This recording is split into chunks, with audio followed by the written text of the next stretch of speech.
ওম শ্রী গণেশায় নমঃ। নমস্কার বন্ধুরা, আজকে আমরা কথা বলবো ভগবান গণেশকে নিয়ে। বন্ধুরা, ভগবান গণেশ বা গণপতি হিন্দু ধর্মের অন্যতম জনপ্রিয় এবং গুরুত্বপূর্ণ দেবতা। যে কোনো শুভ কাজের শুরুতে তার পূজা করা আবশ্যিক। হিন্দু পুরাণে গণেশকে বিঘ্নকর্তা বা বাধা বিনাশকারী এবং সিদ্ধিদাতা বা সফলতা প্রদানকারী হিসেবে গণ্য করা হয়। তিনি শিব ও পার্বতীর কনিষ্ঠ পুত্র। তার হাতির মতো মাথা এবং স্থূলকায় শরীর একটি বিশেষ আধ্যাত্মিক তাৎপর্য বহন করে। গণেশের জন্ম নিয়ে একাধিক পৌরাণিক কাহিনী প্রচলিত রয়েছে। সবচেয়ে জনপ্রিয় কাহিনী অনুসারে দেবী পার্বতী তার দেহের চন্দন দিয়ে একটি বালকের মূর্তিকে প্রাণ দান করেন এবং তাকে পাহারায় বসিয়ে স্নান করতে যান। শিব ফিরে এসে ঘরে ঢুকতে চাইলে বালকটি তাকে বাধা দেয়। ক্ষুব্ধ শিব ত্রিলোক বিস্ময়ে বালকের মস্তক ছেদন করেন। পরে পার্বতীর শোক দেখে শিব একটি হস্তি শাবকের মস্তক ওই বালকের দেহে বসিয়ে তাকে পুনর্জীবিত করেন। এভাবেই গণেশ গজানন নামে পরিচিত হন। গণেশের প্রতিটি অঙ্গ গভীর অর্থ বহন করে। বড় মাথা, বড় চিন্তাধারা এবং প্রজ্ঞার প্রতীক। ছোট্ট চোখ, একাগ্রতা বা মনোযোগের প্রতীক। বড় কান, ভালো শ্রোতা হওয়ার গুণ, সবার কথা ধৈর্য ধরে শোনা। লম্বা সুর, দক্ষতা এবং অভিযোজন ক্ষমতার প্রতীক। এক দন্ত, ত্যাগের প্রতীক। তিনি নিজের দাঁত ভেঙে মহাভারত লিখেছিলেন। বড় পেট, জগতের ভালো মন্দ সবকিছু হজম করার বা শান্ত থাকার ক্ষমতা। গণেশ ও কার্তিকের বুদ্ধির পরীক্ষা। একবার শিব পার্বতী তাদের দুই পুত্রের বুদ্ধির পরীক্ষা নিতে চাইলেন। শর্ত ছিল, যে আগে বিশ্ব ব্রহ্মাণ্ড পরিদক্ষিণা করে আসবে সেই শ্রেষ্ঠত্বর পুরস্কার পাবে। কার্তিক তার বাহন ময়ূরে চড়ে বিশ্ব ভ্রমণে বেরিয়ে পড়েন, কিন্তু গণেশ তার বাহন ইঁদুর নিয়ে কোথাও না গিয়ে বাবা মায়ের চারপাশ প্রদক্ষিণা করেন। তিনি বলেন, বাবা মাই আমার কাছে সারা বিশ্ব। তার এই গভীর জ্ঞান ও ভক্তিতে সন্তুষ্ট হয়ে তাকে অগ্র পূজা করা হয়। পৌরাণিক কাহিনী অনুসারে ঋষি বেদব্যাস যখন মহাভারত রচনার পরিকল্পনা করেন, তখন তিনি গণেশকে তা লিখে দেওয়ার অনুরোধ করেন। গণেশ শর্ত দেন যে ব্যাসদেবকে বিরতিহীনভাবে শ্লোক বলতে হবে। গণেশ এত দ্রুত লিখছিলেন যে তার কলম ভেঙে যায়। তখন তিনি নিজের একটি দাঁত ভেঙে তা দিয়েই মহাকাব্যটি লেখা সম্পন্ন করেন।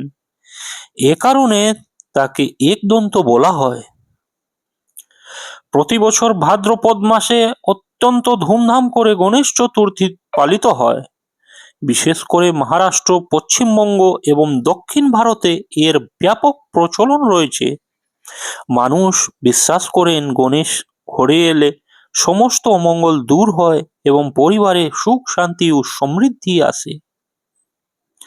ভগবান গণেশ কেবল একটি পৌরাণিক চরিত্র নন, তিনি শিক্ষা দেন কিভাবে ধৈর্য, বুদ্ধি এবং ভক্তির মাধ্যমে জীবনের কঠিনতম বাধাকে অতিক্রমণ করা যায়।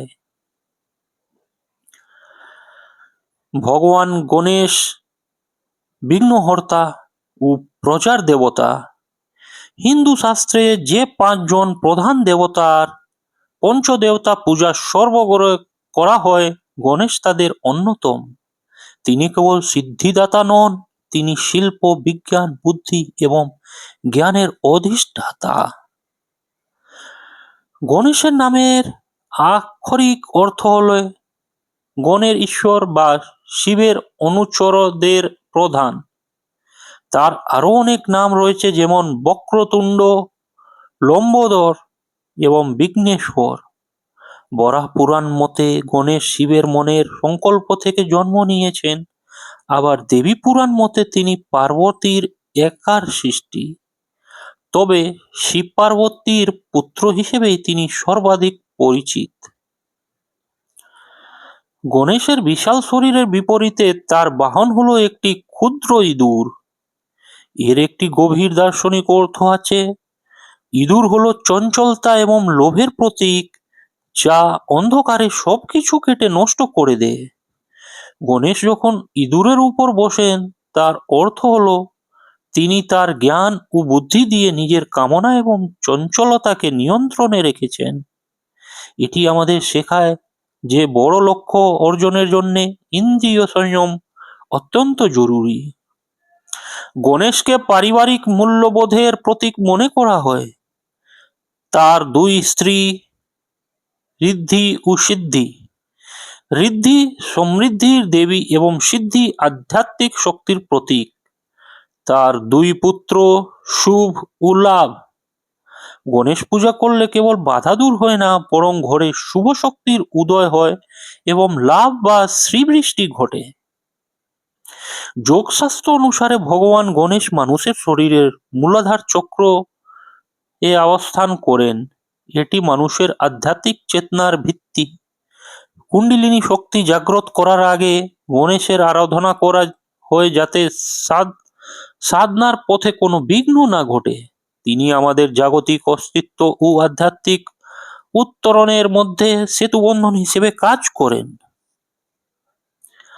সংস্কৃতি ও সাহিত্যের ইতিহাসে গণেশের অবদান অনস্বীকার্য। মহর্ষি বেদব্যাস যখন মহাভারত রচনা করতে চাইলেন, তখন গণেশই সেই মহাকাব্যটি লিপিবদ্ধ করার দায়িত্ব নিলেন। এই ঘটনাটি আমাদের শিক্ষার প্রতি একাগ্রতা এবং কঠিন পরিশ্রমে অবিচল থাকার অনুপ্রেরণা দেয়। প্রাচীনকাল থেকে পূজা প্রচলিত থাকলেও ভারতে বিশেষ করে 1893 সালে লোকমান্য বাল গঙ্গাধর তিলক গণেশ চতুর্থীকে একটি বড় সামাজিক উৎসব রূপ দেন। এর উদ্দেশ্য ছিল ব্রিটিশ শাসনের বিরুদ্ধে মানুষকে একত্রিত করা। আজ গণেশ চতুর্থী জাতি ধর্ম নির্বিশেষে মানুষের মধ্যে সম্প্রীতি বন্ধন তৈরি করে। 2025 সালের গণেশ চতুর্থী ঘিরেও সারা বিশ্ব ব্যাপক উৎসাহ দেখা যাচ্ছে। জীবনে গণেশের শিক্ষা। গণেশের জীবন থেকে আমরা কিছু অমূল্য শিক্ষা পাই। কর্তব্য পরায়ণতা।